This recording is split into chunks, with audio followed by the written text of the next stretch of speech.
Kisah Legenda Keris Nogososro dan Sabuk Inten.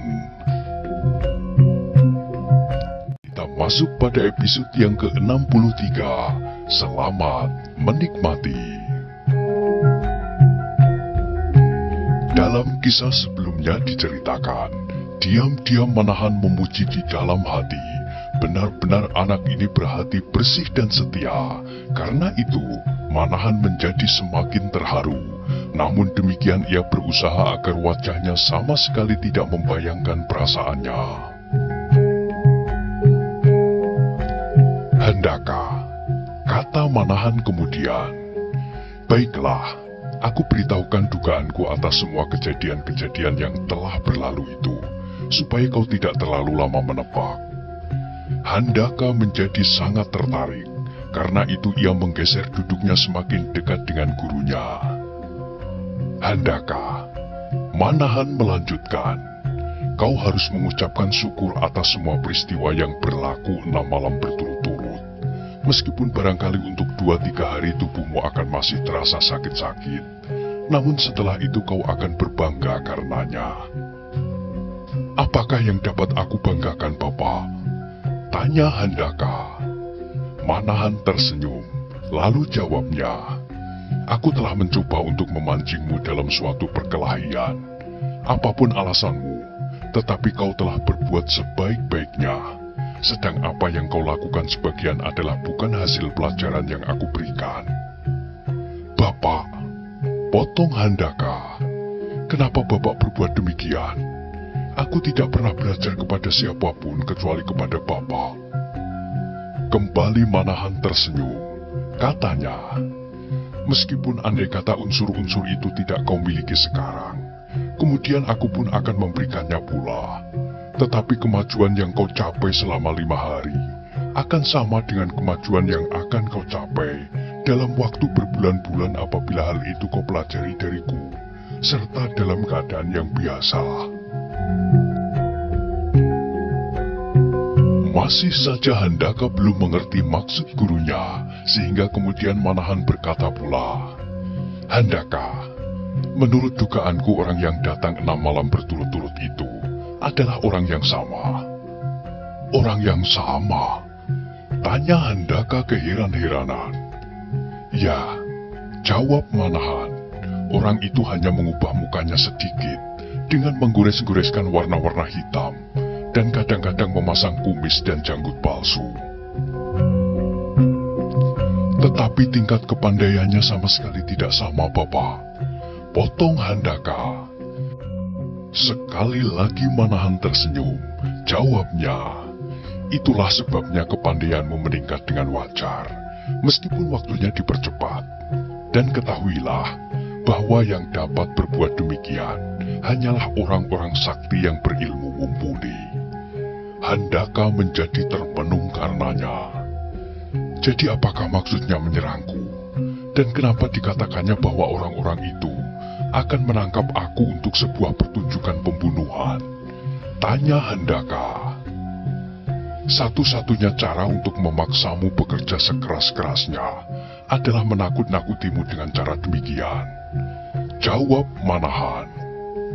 Bagus Handaka menarik nafas dalam-dalam. Mengertilah ia sekarang bahwa orang yang datang setiap malam itu sama sekali tidak akan membunuhnya seperti gurunya itu pula. "Adakah Bapak mengenal orang yang datang setiap malam itu?" tanya Handaka kemudian. Manahan menggelengkan kepalanya. Jawabnya, "Aku tidak tahu. Meskipun aku telah berusaha mengenal gerak-geraknya sebaik-baiknya, namun aku tetap tidak dapat mengatakan siapakah dia. Apalagi apa yang diberikan kepadamu selama ini ternyata adalah urut-urutan pelajaran dari ilmuku sendiri yang akan aku berikan pula kepadamu." Sekarang semuanya menjadi agak jelas bagi Handaka.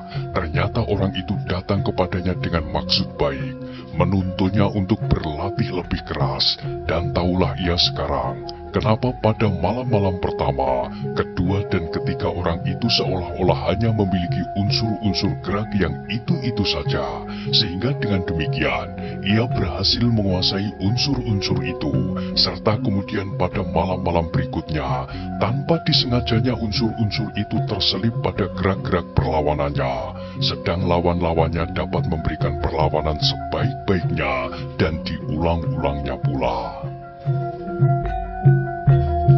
Karena itu, dadanya menjadi bergelora, apalagi ketika gurunya berkata, "Handaka, orang yang datang berturut-turut itu pastilah seorang yang sakti, jauh lebih sakti dari gurumu ini. Itulah sebabnya aku sama sekali tidak berusaha untuk menangkapnya, sebab hal itu pasti akan sia-sia. Hal itu juga ternyata pula bahwa orang itu dapat mengetahui bahwa aku berada di sekitar ini, meskipun aku telah bersembunyi sebaik-baiknya." Handaka mengangguk-anggukkan kepalanya. Hal itu sama sekali tak pernah dibayangkan sebelumnya, bahwa seorang yang sakti, bahkan lebih sakti dari gurunya, datang kepadanya dengan cara-cara yang aneh. Katanya, "Jadi Bapak diketahuinya sebelum Bapak menampakkan diri?" Tidak hanya itu saja Handaka, Manahan meneruskan, "Sedang aku pun telah menerima nasihatnya pula." "Nasihat untuk apa Bapak?" tanya Handaka terkejut.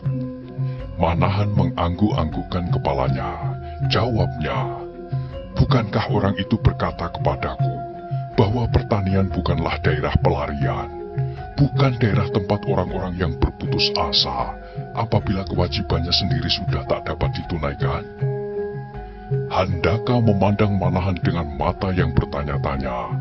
Ia sama sekali tidak tahu maksud perkataan itu, sampai Manahan melanjutkan, "Handaka, barangkali kau sama sekali tak dapat menghubungkan perkataan-perkataan itu dengan keadaan kita. Tetapi ketahuilah bahwa ada sesuatu hal yang selama ini belum pernah aku katakan kepadamu, sebab kau masih aku anggap terlalu kanak-kanak. Sekarang, aku kira kau telah cukup dewasa untuk mengetahui lebih banyak hal tentang keadaan kita, keadaan serta kewajiban-kewajibanku, dan keadaan serta kewajiban-kewajibanmu." Bagus Handaka mendengarkan setiap kata gurunya dengan seksama. Sakit-sakitnya di seluruh tubuhnya sudah tidak dirasakannya lagi. Sementara itu angin malam bertiup lemah, dan bintang-bintang di langit telah mengubah susunannya. Bintang Waluku telah jauh condong di barat, sedang bintang Bima Sakti telah mulai mengabur pada kedua ujungnya, jauh di selatan dan utara. Bagus Handaka, Manahan meneruskan perlahan-lahan. "Sebenarnya saat ini aku sedang mengemban suatu tugas yang berat, tugas yang tidak boleh diketahui oleh orang lain. Sekarang, karena kau telah cukup dewasa, ternyata seorang sakti yang tak dikenal telah berkenan langsung mengajarmu. Maka baiklah, aku berterus terang pula. Saat ini aku sedang berusaha untuk mencari dua pusaka istana yang hilang, berwujud keris yang bernama Kiai Nogososro dan Kiai Sabuk Inten."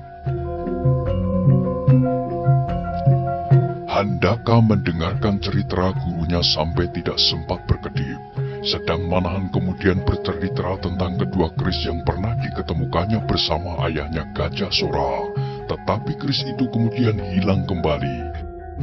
Dan karena itu pula, maka ayahnya terpaksa menghadap Sultan Demak untuk mempertanggungjawabkan atas hilangnya kedua pusaka itu. Sepeninggal Gajah Sora, Banyu Biru kemudian ditimpa oleh banyak malapetaka, dan Bagus Handaka sendiri hidupnya selalu terancam bahaya. Untunglah bahwa Paman Lembu Sora segera bertindak, desis Bagus Handaka. Dengan demikian pasti ibu serta Banyu Biru dapat diselamatkan. Mendengar kata-kata Bagus Handaka itu, Manahan menarik nafas dalam-dalam. Sambil menggeleng-gelengkan kepalanya, ia berkata dengan suara sayu, "Kau keliru, Bagus Handaka." "Keliru?"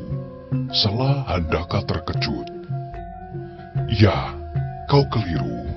Manahan menjelaskan, sayang, bahwa pamanmu sama sekali tidak berbuat demikian. Meskipun apa yang dikatakan kepada semua warga Banyu Biru, pamanmu telah berusaha menyelamatkan ibumu serta daerah perdikan itu. Namun nyatanya tidaklah demikian, sebab pamanmu lah sebenarnya sumber keributan itu. Handaka menjadi semakin tidak mengerti. Ia melihat sendiri ketika itu pamannya telah membantu ayahnya menghalau gerombolan yang menyerang Banyu Biru. Bahkan kemudian ibunya telah memerintahkan Sawung Rana untuk meminta bantuan pamannya pula ketika kemudian timbul huru-hara. Bagus Handaka, sambung Manahan. Ketahuilah, pamanmu lah yang berusaha untuk menyingkirkan ayahmu. Karena pamanmu ingin menguasai seluruh daerah perdikan Pangrantunan lama. Karena itu, ia telah berusaha untuk menyingkirkan kau pula, yang pasti akan menjadi penghalang usahanya itu. Mendengar kata-kata terakhir itu, menggigillah tubuh Bagus Handaka karena kemarahan yang mencekam perasaannya. Ia sama sekali tidak mengira bahwa apa yang terjadi adalah kebalikan dari dugaannya.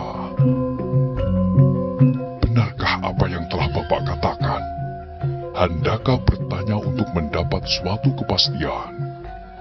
Aku telah berkata yang sebenarnya, jawab Manahan. Tetapi kenapa Bapak baru mengatakan itu kepadaku sekarang? Aku menganggap bahwa sebelum ini kau belum cukup dewasa, Handaka.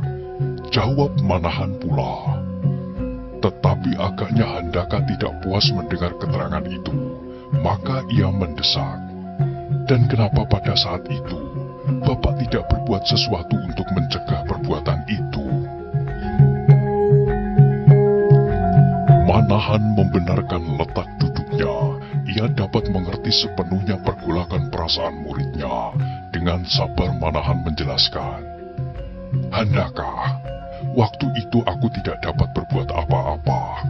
Aku tidak dapat menunjukkan bukti-bukti kejahatan yang telah dilakukan oleh pamanmu. Juga karena sifat kelicinan pamanmu. Di hadapan ayahmu aku pernah hampir-hampir dibinasakan oleh Laskar Banyu Biru sendiri. Karena mereka curiga kepadaku tentang hilangnya kedua keris itu. Untunglah bahwa ayahmu sempat mencegahnya. Kemudian aku tidak yakin bahwa kecurigaan para pimpinan Laskar Banyu Biru itu kepadaku telah lenyap dari hati mereka seluruhnya, atau baru sebagian saja dari antara mereka. Mendengar penjelasan gurunya, Bagus Handaka semakin terbakar hatinya. Matanya kemudian menjadi merah menyalakan kemarahannya. Giginya terdengar gemeretak serta denyut jantungnya bertambah cepat. Dan tiba-tiba saja lenyaplah segala perasaan sakit dan nyeri. Meskipun masih agak tertatih-tatih, ia bangkit berdiri serta dengan suara lantang ia berkata, Bapak, apapun yang terjadi atasku, aku tidak ambil pusing. Besok pada saat matahari terbit, aku minta izin Bapak untuk kembali ke Banyu Biru. Aku atau Paman Lembu Sora yang akan binasa tidaklah menjadi soal, tetapi aku harus menuntut balas. Handaka, kata Manahan masih setenang tadi, duduklah. Handaka dengan tidak sabar memandangi Manahan yang masih saja duduk di pasir pantai. Katanya, tidakkah sekarang sudah saatnya Bapak? Kita harus bertindak tegas. Duduklah Handaka. Meskipun Manahan berkata perlahan-lahan, namun nadanya penuh dengan tekanan, sehingga Handaka tidak dapat berbuat lain, kecuali duduk kembali di sisi gurunya. Handaka, sambung Manahan, aku dapat mengerti sepenuhnya perasaan yang bergelora di dalam dadamu. Tetapi jangan membiasakan diri bertindak tergesa-gesa. Membunuh pamanmu Lembu Sora barangkali tidaklah terlalu sulit, meskipun bagaimana saktinya. Tetapi akibat dari perbuatan itu, sudahkah menjadi perhatianmu? Setidak-tidaknya, pasti akan timbul permusuhan antara Pamingit dan Banyu Biru. Kalau benar demikian, maka di antara kedua daerah perdikan itu pasti akan ditelan oleh masa depan yang suram. Setelah diam sejenak, Manahan melanjutkan. Dalam kekalutan itu, akan hadirlah kekuatan-kekuatan dari pihak lain yang akan menelan Pamingit dan Banyu Biru sekaligus. Sebab dalam hal ini golongan hitam pasti tidak akan tinggal diam. Mereka pasti akan mempergunakan kesempatan sebaik-baiknya. Kemudian dapatlah dipastikan bahwa di atas mayat-mayat laskar Pamingit dan Banyu Biru akan berkibar bendera-bendera mereka. Bendera yang bergambarkan harimau hitam, sepasang uling yang berlilitan, kelelawar raksasa berkepala serigala, ular laut yang ganas. Setelah itu lenyaplah sudah nama daerah perdikan Pamingit dan Banyu Biru sekaligus. Lenyap pula lah hasil jerih payah Eyang Musora Dipayana yang dengan memeras keringat dan darah membangun kedua daerah perdikan itu. Lenyap pula lah nama kebesaran keluarga Sora yang selama ini disegani oleh daerah-daerah lain, bahkan sampai ke Istana Demak. Yang ada kemudian, tinggallah nama-nama Simarudra, Uling Rawapening, Lowoijo dan Jakasoka. Bagus Handaka adalah seorang anak yang cerdik. Karena itu segera ia dapat menangkap maksud gurunya.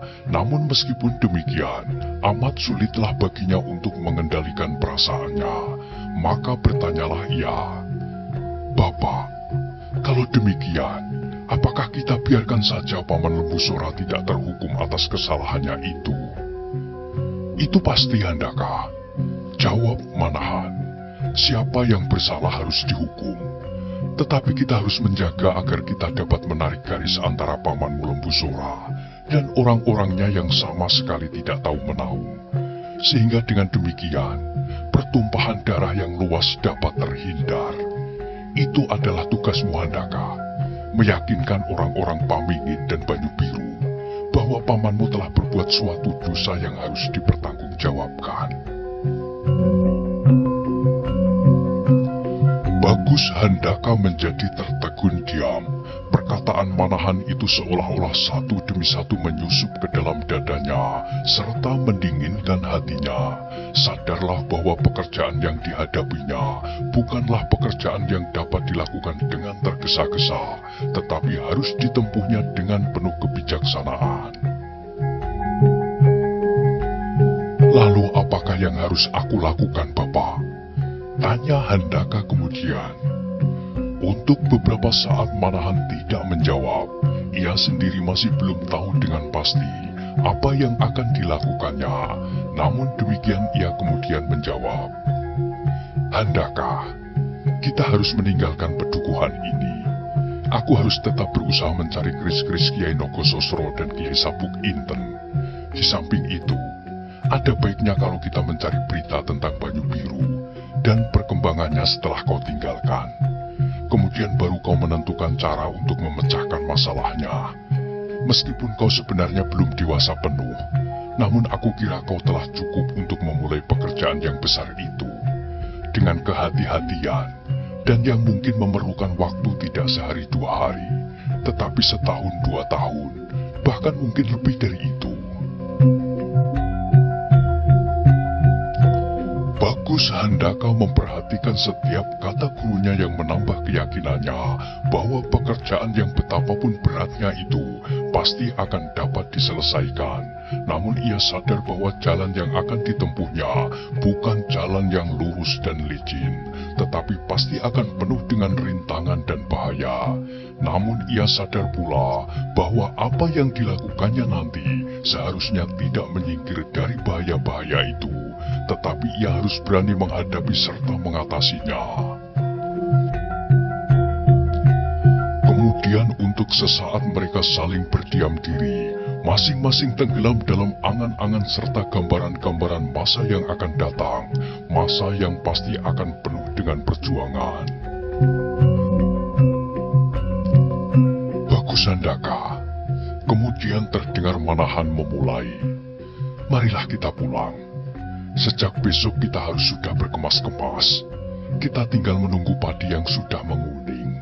Setelah itu baiklah kita melanjutkan perantauan kita untuk menemukan kedua pusaka itu, beserta mempersiapkan diri untuk mendapatkan kembali tanah pusaka yang kau tinggalkan. Sekarang bekalmu telah jauh lebih banyak dari 5 atau 6 hari yang lalu. Bagaimanapun Bagus Handaka masih belum begitu yakin kepada kata-kata gurunya. Benarkah ilmunya sudah sedemikian menanjak sehingga gurunya merasa bahwa bekalnya telah cukup banyak? Karena itu, bertanyalah ia meyakinkan. Bapak, benarkah ilmuku telah jauh lebih banyak dari 5 atau 6 hari yang lalu? Mendengar pertanyaan muridnya, Manahan tersenyum. Bagus Handaka, aku telah mengujimu.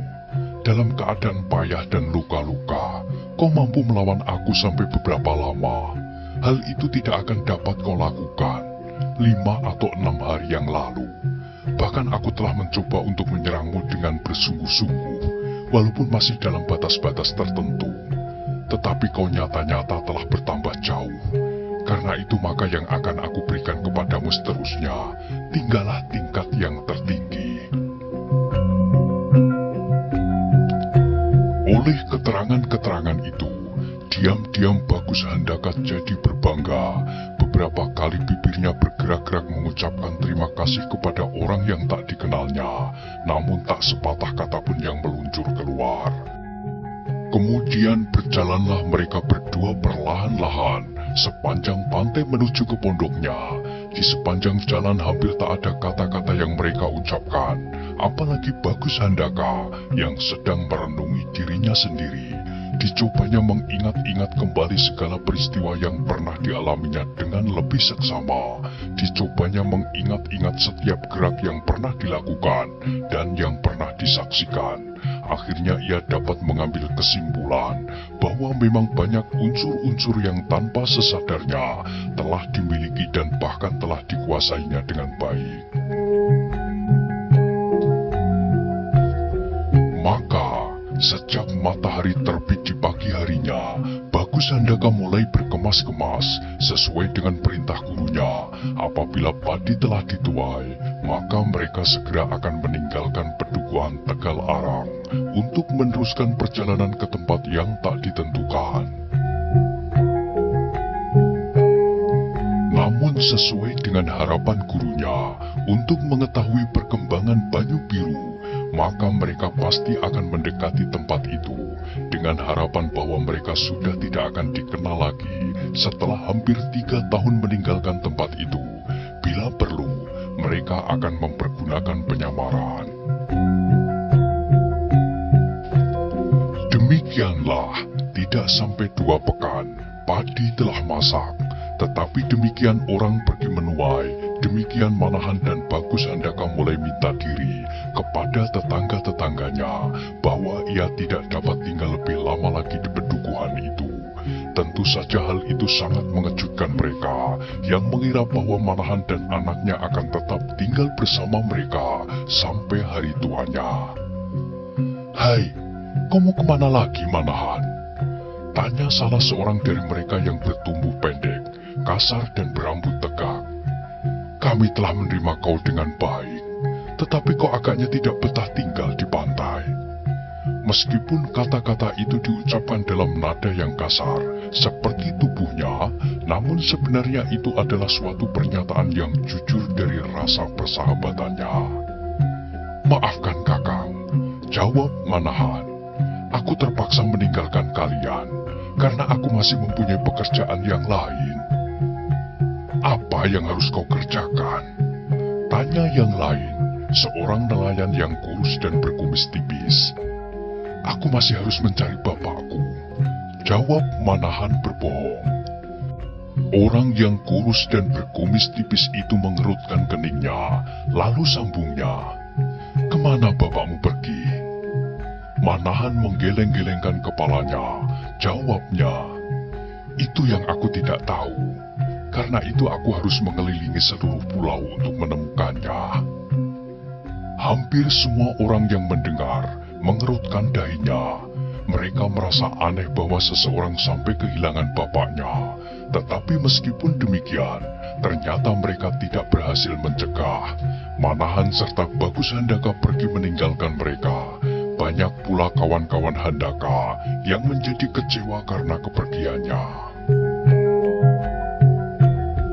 Maka dengan rendah hati, Manahan menyerahkan seluruh hasil panennya kepada para tetangganya, dan dengan hati yang agak berat pula, setelah bergaul hampir 3 tahun dengan para nelayan yang kasar namun berhati bersih, ia terpaksa meninggalkan mereka. Suatu hal yang terpaksa berulang kali dialaminya, menetap di suatu tempat dan kemudian meninggalkannya. Dan kembali ia harus berjalan menyusur jalan-jalan pedukuhan, hutan dan lereng-lereng gunung, serta lembah-lembah yang hijau padat.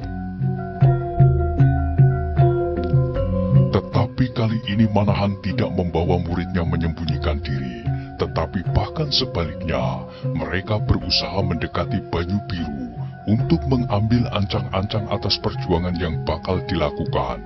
Mereka harus lebih dahulu mengetahui seluk-beluk daerah itu dan mengetahui tanggapan rakyatnya terhadap pimpinan daerah yang sebenarnya tidak berhak sama sekali itu. Dengan Kiai Bancak, tanda kebesaran Banyu Biru yang berwujud sebuah ujung tombak di pinggangnya, setelah dilepas dari tangganya, Bagus Handaka berjalan dengan tegapnya menuju ke arah selatan. Manahan yang berjalan di belakangnya memandangi anak itu dengan bangga. Ia mengharap agar Bagus Handaka benar-benar dapat menjadi seorang anak yang kuat dan berhati mulia seperti harapan ayahnya. Tetapi dengan demikian Manahan jadi teringat kepada Gajah Sora. Apakah kira-kira yang terjadi atasnya? Namun ia percaya bahwa Gajah Alit dan Paningron dapat membantu kesulitannya, setidak-tidaknya memperingan tuduhan yang ditimpakan atasnya. Perjalanan Manahan dan Handaka kemudian sampai pada daerah hutan, dan kemudian mereka harus menyusur kaki Gunung Slamet, membelok ke arah timur. Demikianlah dari hari ke hari, mereka selalu berjalan tanpa henti-hentinya. Ternyata kekuatan jasmania Bagus Handaka cukup memuaskan. Ia sama sekali tetap segar dan lincah. Di samping itu selama perjalanan mereka, masih sempat juga Manahan memberikan tambahan pengetahuan kepada muridnya. Dan bahkan karena kecerdasan Bagus Handaka, maka dapatlah ia menemukan unsur-unsur gerak yang bagus yang ditirunya dari gerak-gerak binatang buas. Dengan tuntunan gurunya, Bagus Handaka yang hampir menghabiskan waktunya selama perjalanan itu dengan memperhatikan gerak-gerak kera-kera yang berloncatan dari dahan ke dahan, maka kemudian ia berhasil menirukan beberapa bagian yang dapat dileburnya ke dalam unsur-unsur gerak yang telah dimilikinya. Handaka juga senang sekali memperhatikan perkelahian antar binatang. Dari binatang yang paling buas sampai binatang yang paling lemah. Diperhatikannya pula bagaimana seekor kancil berhasil melepaskan diri dari terkaman serigala-serigala yang buas, dan bagaimana seekor banteng dengan tangguhnya menanti serangan seekor harimau, dan kemudian dengan tanduk-tanduknya yang tajam membinasakannya. Dengan demikian, Bagus Handaka mendapatkan berbagai macam pengetahuan dari alam. Manahan sendiri sebenarnya kagum atas ketangkasan otak muridnya, maka ia menjadi semakin bangga bahwa tidak sia-sialah ia menuntun anak itu. Karena itu, Manahan selalu memberinya petunjuk-petunjuk atas kemungkinan-kemungkinan yang dapat dimanfaatkan dari setiap gerak yang dilihatnya, kecuali gerak-gerak binatang, juga gerak-gerak dari benda-benda yang lain, seperti angin pusaran, air bah, dan bahkan kelincahan gerak nyala api. Demikianlah, di sepanjang perjalanan itu, tidak sedikitlah pengetahuan yang ditangkap oleh Handaka, dan karena itu pula ia sama sekali tidak merasakan suatu kejemuan atau keletihan selama ia bersama-sama dengan gurunya menyusuri jalan-jalan hutan yang lebat dan sulit. Kita masuk pada episode yang ke-64. Selamat menikmati. Dalam kisah sebelumnya diceritakan, demikianlah di sepanjang perjalanan itu, tidak sedikitlah pengetahuan yang ditangkap oleh Handaka, dan karena itu pula ia sama sekali tidak merasakan suatu kejemuan atau keletihan selama ia bersama-sama dengan gurunya menyusuri jalan-jalan hutan yang lebat dan sulit. Setelah meninggalkan lembah kaki Gunung Slamet, mereka mulai dengan perjalanan yang tidak kalah sulitnya. Mereka menyusur tebing pegunungan Perahu setelah melampaui beberapa pedukuhan yang tak berarti. Tetapi meskipun mereka sama sekali tidak mengenal letih, namun kadang-kadang mereka terpaksa berhenti pula untuk beberapa lama di suatu tempat, kadang-kadang sampai 1-2 bulan, kadang-kadang malahan lebih. Setelah itu kembali mereka meneruskan perjalanan mereka sambil berbuat bermacam-macam kebajikan di tempat-tempat yang pernah dilewati oleh mereka itu. Banyaklah hal-hal yang ditinggalkannya, pemberitahuan tentang banyak hal, tentang pertanian dan sebagainya. Karena itu, mereka selalu meninggalkan kesan yang baik, sehingga nama Manahan dan Bagus Handaka menjadi banyak dikenal orang. Pada suatu kali mereka memasuki sebuah pedukuhan yang sepi di ujung hutan. Penduduknya yang menamakan pedukuhannya itu Gedangan, terdiri dari petani-petani yang menggarap sawah dengan cara yang sederhana sekali. Mereka masih belum begitu menaruh perhatian kepada saluran-saluran air. Untunglah bahwa tanah mereka adalah tanah yang subur, sehingga meskipun dengan cara-cara yang sederhana, hasil pertanian mereka dapat mencukupi kebutuhan. Berbeda dengan pengalaman-pengalaman mereka, Manahan dan Bagus Handaka ketika memasuki pedukuhan itu mengalami penerimaan yang aneh. Hampir setiap mata memandang mereka dengan penuh kecurigaan. Manahan dan Handaka merasakan keasingan penerimaan itu. Karena itu mereka bersikap hati-hati dan berusaha untuk tidak menyinggung perasaan mereka. Kepada salah seorang dari para petani yang sedang berdiri di pematang, Manahan bertanya dengan hormatnya, "Kakang, apakah aku diperkenankan untuk memasuki pedukuhan ini?" Orang itu tidak segera menjawab, tetapi sekali dua kali ia melemparkan pandangannya kepada beberapa orang yang bertebaran menggarap sawah di sekitarnya. Baru setelah beberapa saat ia menjawab, "Siapakah kau berdua?" "Aku bernama Manahan, dan ini anakku Handaka," jawab Manahan. Mendengar nama itu, orang itu mengernyitkan alisnya. Agaknya nama itu asing baginya. Kemudian terdengar ia berkata, "Entahlah, aku tak tahu. Berkatalah kepada lurah kami." Manahan mengangguk-anggukkan kepalanya sambil bertanya pula, "Di manakah Bapak Lurah itu?" "Di rumahnya," jawab yang ditanya pendek. "Maksudku di mana rumahnya?" sambung Manahan. Kembali orang itu ragu-ragu, dan kembali ia menebarkan pandangannya kepada orang-orang yang sedang menggarap sawah di sekitarnya. Tiba-tiba ia menunjuk pada salah seorang daripadanya sambil berkata, "Bertanyalah kepada orang itu." Manahan menoleh menurut arah tangan orang itu. Dilihatnya di sudut desa, berdiri seorang yang bertubuh pendek kokoh dengan urat-urat yang menonjol, namun matanya membayangkan kejernihan hatinya. Setelah mengucapkan terima kasih, segera Manahan dan Handaka berjalan ke arah orang bertubuh pendek itu, dan kemudian dengan hormatnya, Manahan bertanya, "Adakah Bapak ini lurah dari pedukuhan ini?" Orang itu menggelengkan kepalanya sambil menjawab, "Bukan Kisanak, aku bukan lurah di sini. adakah kau punya keperluan dengan lurahku? Manahan menganggukkan kepalanya, sambungnya.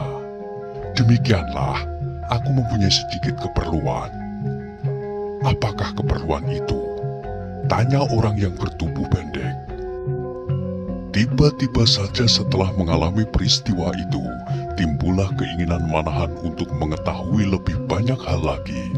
Karena itu timbul pula keinginan untuk bermalam.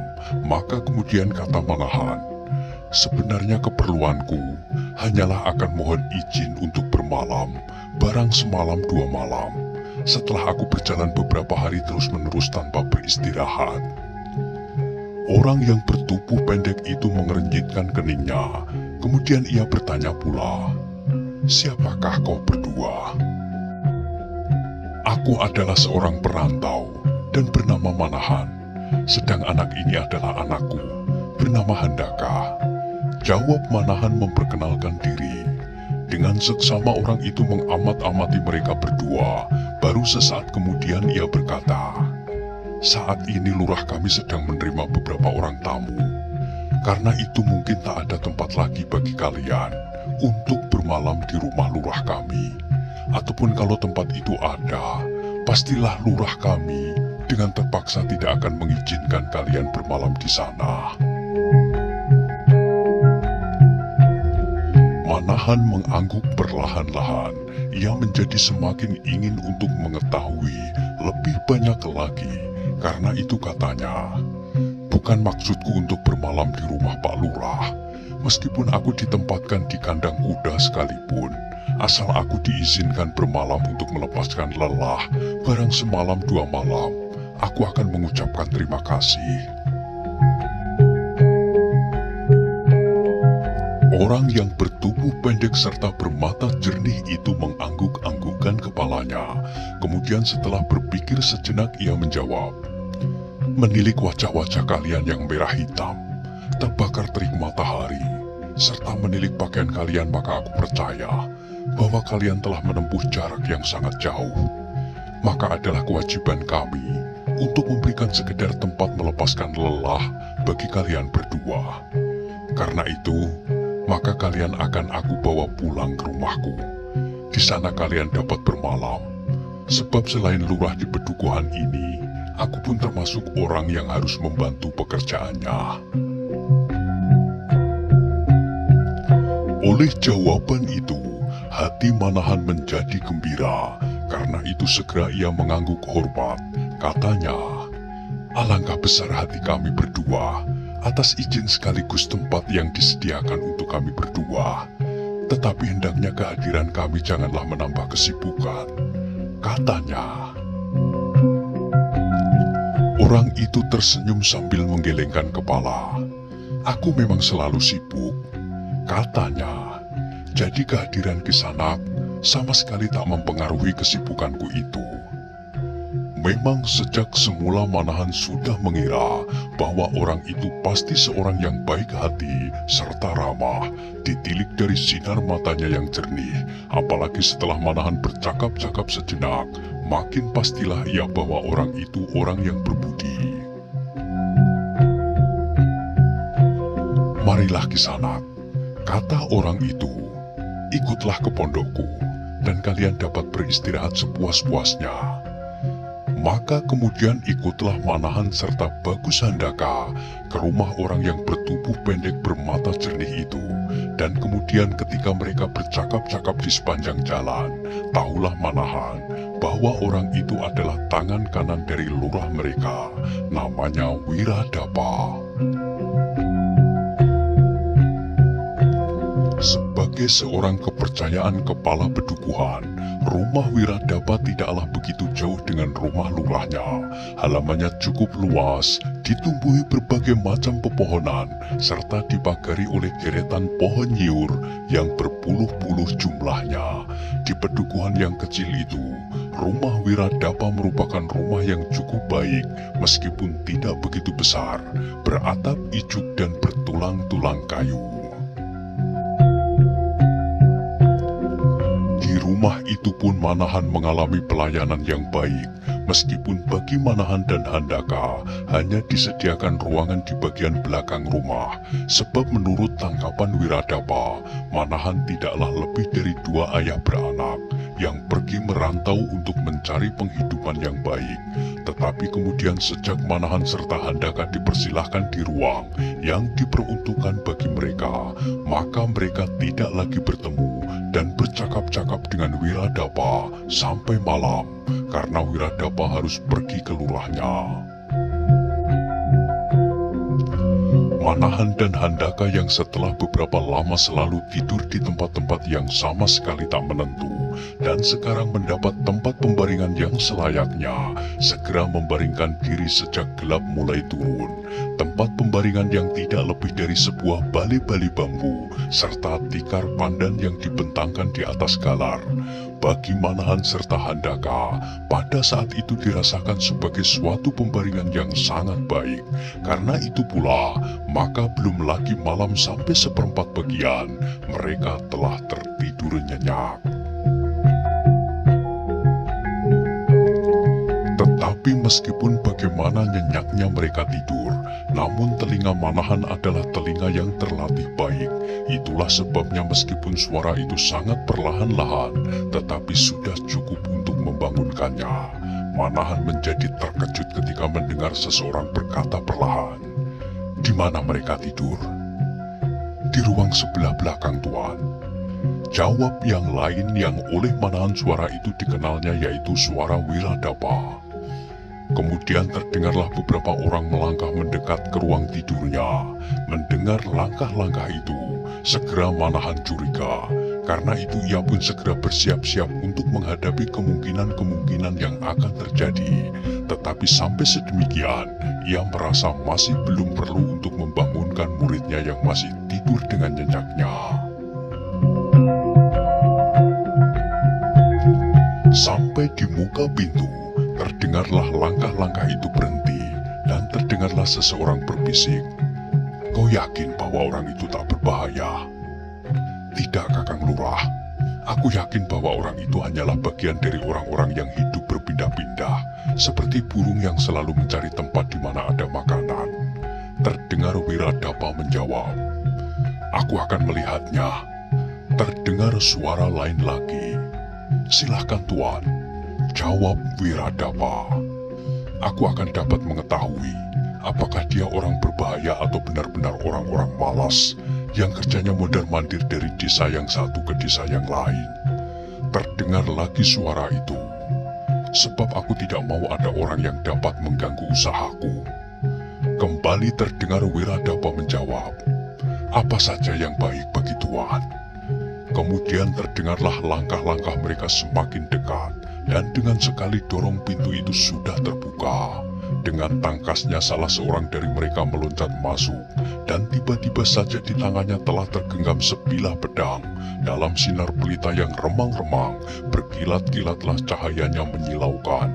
Dengan suara yang keras orang itu membentak, "Hai perantau malang, aku bunuh kau." Berbareng dengan itu melekatlah ujung pedangnya di dada Manahan yang masih saja berbaring di bali-bali bambu. Mendengar orang itu berteriak, Bagus Handaka menjadi terkejut. Cepat ia dapat menguasai kesadarannya karena latihan-latihan berat yang pernah dijalani. Tetapi demikian ia akan bergerak, terasalah pergelangannya dipijit oleh gurunya yang berbaring di sampingnya, sehingga dengan demikian ia mengurungkan niatnya. Meskipun ia sama sekali tidak tahu maksudnya. Bahkan kemudian ia melihat gurunya menggigil ketakutan dan dengan suara gemetar berkata, "Tuan, aku jangan Tuan bunuh. Ampunilah aku yang tidak berdosa." Untuk beberapa saat beberapa pasang mata memandanginya dengan seksama. Mereka terdiri seorang anak sebaya dengan Bagus Handaka yang kira-kira baru berumur 16 tahun. Dialah yang dengan geraknya yang lincah mengancam Manahan dengan pedangnya. Kemudian di sampingnya sebelah menyebelah berdiri dua orang yang lain lagi. Terdiri Wiradapa dan seorang lagi yang disebutnya Kakang Lurah. Ialah kepala daerah Pedukuhan Gedangan. Kemudian terdengarlah anak yang memegang pedang itu berkata dengan nyaring, "Menyebutlah nama nenek moyangmu, sebab saat kematianmu telah datang." Handaka tidak tahu siapakah yang telah mengancam gurunya, juga orang-orang yang berdiri di dalam ruangan itu. Ia tidak habis herannya melihat sikap gurunya. Baginya lebih baik mati dengan tangan terentang daripada mati seperti seekor cacing yang sama sekali tak berdaya. Bukankah gurunya telah menuntunnya demikian dalam menghadapi lawan-lawannya? Tetapi sekarang gurunya sendiri bersikap sebagai seorang pengecut. Karena perasaan-perasaan yang berdesakan itulah Handaka menjadi gemetar. Bukan karena ketakutan, tetapi karena pergolakan dadanya yang tak tertahan. Hampir Handaka tak dapat menguasai dirinya ketika sekali lagi ia mendengar Manahan menjawab, "Ampun Tuan, ampun. Apakah dosaku maka Tuan akan membunuhku?" Melihat sikap Manahan itu, Wiradapa memandangi wajah anak muda yang memegang pedang itu dengan sikap meminta untuk membebaskannya. Tetapi anak muda itu agaknya sama sekali tidak menaruh belas kasihan. Namun kemudian terdengarlah ia tertawa sambil berseru, "Apakah kerjamu berdua di sini?" Manahan nampak gugup mendengar pertanyaan itu, maka jawabnya gemetar, "Aku tidak apa-apa Tuan, sungguh aku tidak apa-apa." Sekali lagi anak muda itu tertawa menyeringai, sedang ujung pedangnya masih saja melekat di dada Manahan. Sesaat kemudian terdengarlah ia berkata, "Kau datang pada saat yang tidak menguntungkan bagimu." Dan setelah itu ia merenung sejenak dan menyambung, "Kenapa kau pilih desa ini untuk bermalam?" Manahan memandang wajah anak muda itu dengan wajah kecemasan.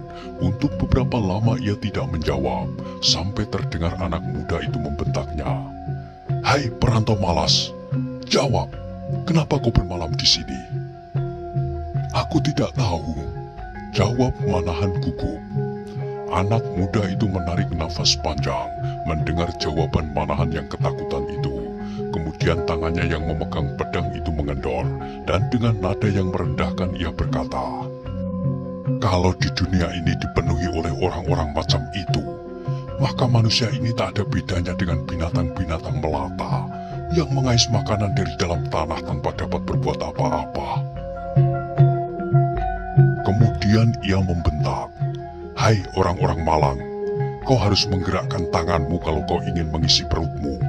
Selama kau berada di sini, kau harus bekerja keras. Aku menjadi muak melihat kau menjual belas kasihan untuk mendapat makan. Karena itu besok pada saat matahari terbit, kau sudah harus datang ke rumah Bapak Lurah untuk menerima pekerjaan yang harus kau lakukan besok." Setelah berkata demikian, anak muda itu segera menyarungkan pedangnya kembali, dan sekali lagi dengan pandangan yang menghina ia menggerutu, "Seharusnya orang-orang macam itu wajib dimusnahkan, supaya dunia kita tidak kekurangan makan." Setelah itu segera ia pun melangkah pergi, diikuti oleh kedua orang yang bertubuh kokoh kuat berwajah seram, serta lurah pedukuhan itu. Tinggallah Wiradapa yang memandangi Manahan dengan perasaan welas. Tetapi ketika ia akan berkata sesuatu, terdengarlah suara di luar, "Hai Wiradapa, apa yang kau kerjakan?" Wiradapa mengurungkan niatnya, lalu dengan cepatnya ia melangkah keluar. Sebentar kemudian hilanglah langkah-langkah mereka, ditelan oleh bunyi binatang-binatang malam. Demikian langkah mereka menghilang, melentinglah Bagus Handaka dari tempat tidurnya, dan dengan kecepatan yang luar biasa, ia sudah tegak berdiri di hadapan gurunya, seolah-olah ia ingin memperlihatkan ketangkasannya. Dengan mata yang memancarkan kemarahan, dan gigi yang gemetar terdengar ia menggeram, "Bapak." Setelah itu bibirnya sajalah yang gemetar, tetapi tak ada kata-katanya yang meluncur keluar. Meskipun di dalam dadanya berdesak-desakan berbagai macam perasaan yang akan dilahirkan, namun hanya satu kata itulah yang berhasil diucapkan. Tetapi ia bertambah bingung dan tidak mengerti ketika dilihatnya gurunya masih saja berbaring dengan bibir yang tersenyum-senyum. Baru ketika ia melihat Handaka gemetar di hadapannya, ia berkata, "Duduklah Handaka." Tetapi Handaka masih saja tegak seperti patung. Suara gurunya itu tidak terdengar oleh telinganya yang seperti berdesing-desing, sehingga Manahan terpaksa mengulangi lagi, "Duduklah Handaka." Dengan perasaan yang dipenuhi oleh teka-teki, Handaka kemudian duduk di samping gurunya, namun terasa bahwa dadanya masih bergetar keras. "Tenanglah Handaka, tak ada yang perlu kau khawatirkan," sambung Manahan kemudian. "Tetapi," sahut Handaka tergagap, "tetapi kenapa demikian?" Handaka menjadi semakin bingung ketika gurunya kemudian tertawa panjang, meskipun perlahan-lahan supaya tidak menimbulkan suara riuh. "Apa yang demikian?" tanya Manahan sambil tertawa. Handaka menjadi semakin bingung, meskipun demikian ia menjawab, "Kenapa Bapak tadi menjadi sedemikian takut? Kalau Bapak tidak menahan aku, barangkali aku sanggup berbuat sesuatu untuk mengusir mereka. Ataupun kalau mereka adalah orang-orang sakti, bukankah lebih baik binasa daripada mereka hinakan sedemikian?" "Bagus, memang sedemikianlah seharusnya," potong Manahan. "Tetapi kenapa aku tidak boleh berbuat demikian?" sambung Handaka yang merasa mendapat kesempatan untuk menyatakan perasaannya. Maka mengalirlah kata-katanya seperti hujan yang dicurahkan dari langit. "Dan kenapa Bapak sama sekali tidak melakukan perlawanan? Malahan Bapak minta ampun kepada orang yang sama sekali tidak dikenal. Bukankah kita tidak pernah berbuat kesalahan terhadap mereka? Sebab kita belum pernah bertemu sebelumnya. Dan..." "Sudahlah Handaka," potong Manahan. "Tenanglah dan dengarkanlah kata-kataku seterusnya." Handaka menjadi terdiam. Ia mencoba untuk mendengarkan kata-kata gurunya dengan baik. "Handaka," kata Manahan kemudian, "aku percaya bahwa apa yang kau katakan itu dapat kau lakukan. Memang seharusnya kita berbuat demikian. Tetapi untuk kali ini, aku mempunyai pertimbangan-pertimbangan lain. Pertimbangan pikiran yang kadang-kadang bertentangan dengan perasaan. Sebagai seorang laki-laki yang berhati jantan, seharusnya kita lawan setiap serangan dengan dada tengadah, apalagi penghinaan. Namun demikian, ada kalanya keadaan menuntut tanggapan yang lain atas penghinaan yang kita terima itu. Karena pertimbangan-pertimbangan itulah, maka aku tidak melawan sama sekali ketika anak muda itu mengancamku dengan pedangnya." "Tetapi ia tidak sekedar mengancam," bertanya Handaka. "Bagaimana kalau pedang itu benar-benar ditusukkan kepada Bapak?" "Bukankah ia tidak berbuat demikian?" jawab Manahan sambil tersenyum. "Dan hal itu aku ketahui dengan pasti. Ia hanya akan menggertak untuk mengetahui apakah aku memiliki kemampuan untuk melawan atau tidak. Ia hanya ingin mengetahui apakah kita memiliki ilmu tata perkelahian atau tidak. Sekarang ternyata bahwa ia telah mendapat kesan bahwa kita adalah orang-orang yang malas, yang merantau dari satu desa ke lain desa untuk sekedar mendapat makan. Bukankah dengan demikian kita mendapat keuntungan?" Setelah diam sejenak, Manahan kemudian meneruskan, "Handaka, sebenarnya aku ingin mengetahui apa yang mereka lakukan di sini tanpa kecurigaan apapun." Mendengar penjelasan itu, Handaka menundukkan kepalanya. Ia menjadi malu kepada dirinya sendiri atas ketergesa-gesaannya. Apalagi ia telah terlanjur seolah-olah mengajari gurunya. Ternyata apa yang dilakukan gurunya adalah suatu cara untuk maksud-maksud tertentu. "Sudahkah kau jelas Handaka?" tanya Manahan. Handaka mengangguk perlahan. Sadarlah ia sekarang betapa banyak persoalan yang sama sekali tidak dipikirkannya, yang ternyata perlu untuk diketahuinya. Ternyata bahwa tidak semua persoalan harus diselesaikan dengan kekuatan dan kekerasan. tetapi dapat diambil dengan cara yang lain. Dengan demikian ternyata bahwa pandangan gurunya sangat jauh mendahuluinya. Nah, Handaka, marilah kita tidur kembali. Hari masih malam. Tutuplah pintu itu, ajak Manahan sambil membaringkan dirinya kembali.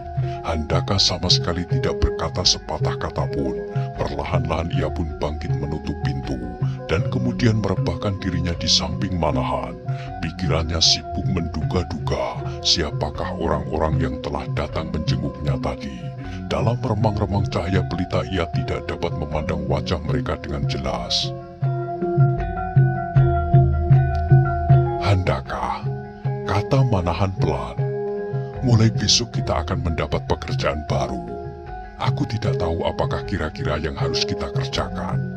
Mudah-mudahan dengan demikian, kita akan mengetahui siapakah mereka dan apakah maksud kedatangan mereka kemari. Tetapi alangkah sombongnya anak muda itu, Bapak, gerutu Handaka. Manahan tertawa pendek, lalu jawabnya, bukankah itu persoalan biasa? Anak-anak sebaya dengan kau memang sedang dalam taraf pergolakan. Mereka senang menunjukkan ketangkasan serta kelebihannya. Handaka tidak menjawab lagi. Ia merasa bahwa sebagian jawaban gurunya ditujukan kepadanya pula. Sesaat kemudian terdengarlah Manahan meneruskan. Karena itu, jiwa yang bergolak itu harus mendapat saluran yang sebaik-baiknya. Untuk itu perlu kesadaran.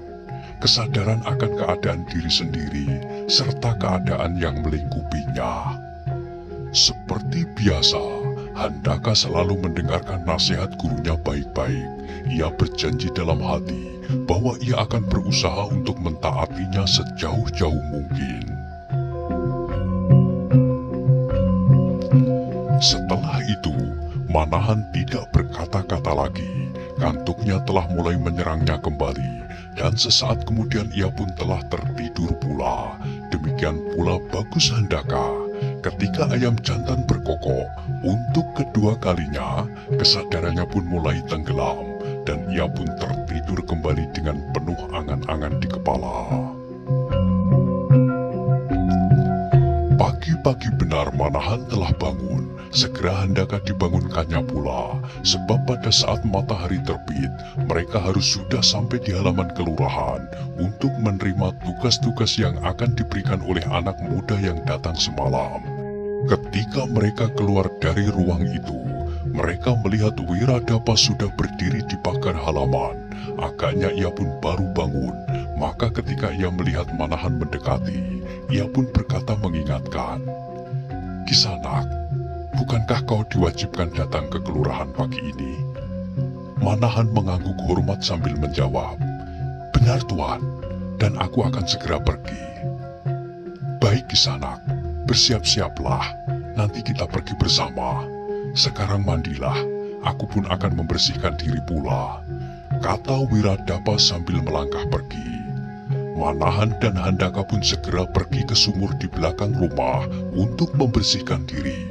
Setelah itu mereka menghangatkan diri dengan air panas dan gula kelapa yang sudah disediakan untuk mereka. Sementara itu, Manahan selalu menasihati Handaka untuk tidak bertindak tergesa-gesa dalam segala hal. Ia harus menyesuaikan diri dengan kedudukannya sebagai seorang yang dianggap tak berdaya. Hanya apabila jiwanya benar-benar terancam, barulah boleh bertindak untuk melindungi dirinya. Beberapa saat kemudian Wiradapa pun telah siap. Bertiga mereka berjalan bersama-sama ke kelurahan. Ketika mereka sampai di halaman kelurahan, ternyata di pendopo telah banyak orang. Dari pakaian mereka segera dapat diketahui bahwa beberapa orang di antaranya bukanlah orang dari pedukuhan itu. Orang-orang asing itu berpakaian lebih baik dan lengkap daripada orang pedukuhan itu sendiri, serta pada umumnya di pinggang mereka terselip sebilah keris atau senjata-senjata yang lain. Melihat Wiradapa datang, Segera mereka mempersilahkannya, dan lurah mereka sendiri memanggilnya untuk duduk di sampingnya. Sedang Manahan dan Handaka, mereka suruh duduk di lantai di tangga pendopo itu. Tampaklah di wajah Handaka perasaan tidak senang, namun Manahan sendiri, wajahnya sama sekali tidak berkesan apa-apa. Sebentar kemudian muncullah dari ruang dalam seorang pemuda sebaya dengan Bagus Handaka. Wajahnya memancar cerah dan pakaiannya pun lebih baik dari pakaian mereka semua yang hadir di pendopo itu. Di sampingnya sebelah menyebelah, berdirilah orang-orang yang bertubuh gagah tegap dengan wajah-wajahnya yang seram. Mereka itulah yang tadi malam datang melihat Manahan di tempatnya menginap. Pada saat itu, sinar matahari yang baru saja naik mulai menembus dedaunan dan jatuh di tanah-tanah lembab. Embun malam yang melekat di rerumputan perlahan-lahan mulai mengering, menimbulkan asap putih yang melapisi cahaya pagi. Sedangkan tetesan-tetesan embun yang tersangkut di dedaunan tampak berkilat-kilat memantulkan cahaya matahari yang masih kemerah-merahan, seperti butiran-butiran permata yang cemerlang. Dengan semakin cerahnya cahaya matahari, semakin jelas pula lah wajah-wajah yang berada di dalam pendopo kelurahan. Mulai dari wajah yang sudah dikenalnya dengan baik, yaitu Wiradapa, sampai wajah lurah Pedukuhan itu. Juga wajah orang-orang asing itu satu demi satu mulai dapat dikenal. Manahan dan Bagus Handaka yang duduk agak jauh dari mereka, mulai memperhatikan wajah-wajah itu pula, satu demi satu. Namun Manahan tak dapat mengenal seorang pun dari mereka. Mereka bagi Manahan benar-benar orang asing yang belum pernah dilihat sebelumnya. Karena itu, Manahan sama sekali tidak lagi menaruh banyak perhatian, kecuali menanti pekerjaan apakah yang akan diberikan kepadanya, dan seterusnya menyelidiki apakah yang mereka kerjakan di situ. Mudah-mudahan mereka tidak berbuat keributan, pikirnya. Lalu setelah itu mulailah perhatiannya beredar ke sudut-sudut halaman rumah kepala Pedukuhan itu. Sejak dari pagar batu yang mengelilingi setinggi orang, sampai pada pohon-pohon liar yang tumbuh tidak begitu teratur bertebaran di sana-sini. Tetapi tiba-tiba Manahan terkejut karena gemeretak gigi Handaka. Ketika ia menoleh, dilihatnya wajah Handaka yang merah padam, sedang nafasnya mengalir cepat. Manahan menjadi agak terkejut. Sadarlah ia bahwa pasti ada sesuatu di hati anak itu. Untunglah bahwa Manahan cepat dapat menggamit Bagus Handaka yang hampir saja melompat berdiri. "Handaka," bisik Manahan, "ada apa?" Mata Bagus Handaka menjadi merah menyala, tubuhnya gemetar karena menahan diri. "Bapak, biarkan aku kali ini membuat perhitungan," desisnya. Manahan menjadi keheran-heranan. "Kau kenapa, Handaka?" tanya Manahan. "Aku tidak mau melepaskan anak itu pergi," jawabnya. Manahan menjadi semakin heran. Karena itu ia segera berusaha menenangkan hati Bagus Handaka. Dengan perlahan-lahan ia berkata, "Tenanglah Handaka, jangan kau biarkan perasaanmu meluap-luap. Ada apakah sebenarnya dengan anak itu?" "Bapak, belumkah Bapak kenal dia?" tanya Handaka. Manahan menggelengkan kepalanya. "Semalam aku agak kurang dapat melihat wajah anak muda itu. Juga barangkali setelah 3 tahun aku tidak bertemu, maka baru setelah aku mengingat-ingat agak lama, aku kenal ia kembali," sambung Bagus Handaka. "Siapakah dia?" desak Manahan ingin tahu. "Sawung Sariti, putra Paman Lembu Sora," jawab Handaka. Berdesirlah dada Manahan mendengar jawaban itu. Memang sebelumnya ia belum pernah melihat anak itu, tetapi bagaimanapun Manahan tidak ingin maksudnya gagal. Apalagi setelah ia mengetahui bahwa anak itu adalah anak Lembu Sora, keinginannya untuk mengetahui maksud kedatangannya di pedukuhan itu semakin mendesak. Maka itu segera ia berkata, "Bagus Handaka, cobalah kuasai perasaanmu. Dengan bertindak tergesa-gesa barangkali tidak banyak keuntungannya. Sudah aku katakan bahwa aku ingin mengetahui apakah kedatangannya kemari. Agaknya ia sudah tidak mengenal kau kembali setelah kau menjadi anak sawah dan anak laut.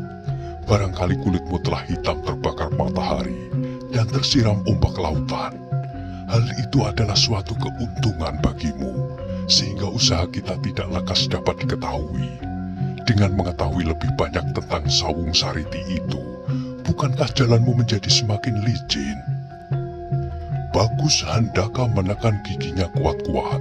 Ia sedang berusaha untuk menenangkan dirinya. Seperti biasa, ia tidak pernah berani melanggar perintah dan nasihat gurunya. Bagaimanapun nasihat atau perintah itu bertentangan dengan kehendaknya. Nah, bagaimanakah kisah selanjutnya? Silahkan ikuti terus kisah legenda Keris Nogosuslo dan Sabuk Inten pada episode berikutnya. Sampai